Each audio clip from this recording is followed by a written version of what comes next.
ఈ ఉదయకాలంలో పరిశుద్ధ ఆత్మదేవుడు మాట్లాడుతూ దేని గురించి మనము భయపడుతున్నామో,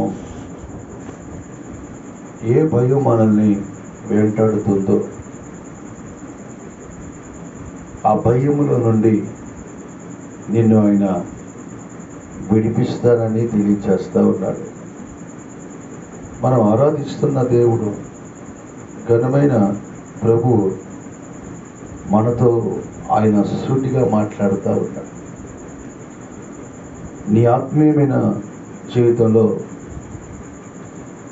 నువ్వు మొదటిగా భయపడుతున్న ప్రతిదీ కూడా ఆయన విడిపించి నీకు ఆయన ఆ భయముల నుండి తొలగిస్తాడు. నేను కలవరం పెడుతున్న ప్రతి కలవరంలో నుంచి కూడా ఆయన నిన్ను విడిపిస్తాడు. నేను పేరు పెట్టి పిలిచాను.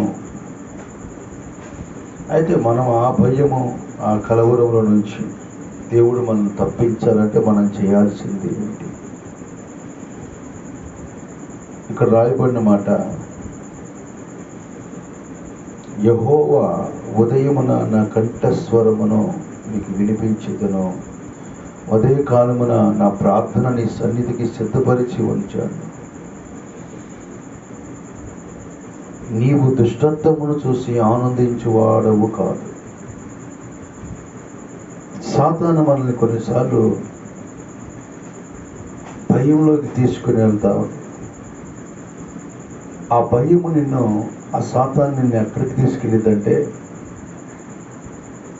నీ యొక్క జీవితంలో నువ్వు ఏది ఇంపార్టెంట్ అనుకుంటావో అవన్నీ దూరపరిచేసి నీకు మనశ్శాంతి లేకుండా చేసి, అందుకే దేవుడు అంటాడు, నా శాంతి నీకు అనుగ్రహిస్తాను. మొదటిగా నువ్వు సాతానికి భయపడమాకు. సాతాన్ అంటే అదే మన ఎదురుగేం కనపడ్డు. సాతాను కాదు, మనుషుల్లో జ్వరపడతాడు. మనుషుల్లోకి జ్వరపడి నీలోకి వాడు ప్రవేశించి వాడు నా ఆత్మీయ జీవితాన్ని పాడు చేస్తాడు. ఆ భయపెట్టే ప్రతి ఒక్క భయముల నుండి కూడా దేవుడు విడిపెట్టాడు. సాతానికి భయపడదు. కొన్ని శ్రమలు, కొన్ని శోధనలు మనల్ని వెంటాడుతున్నప్పుడు వాటిని చూసి భయపడదు.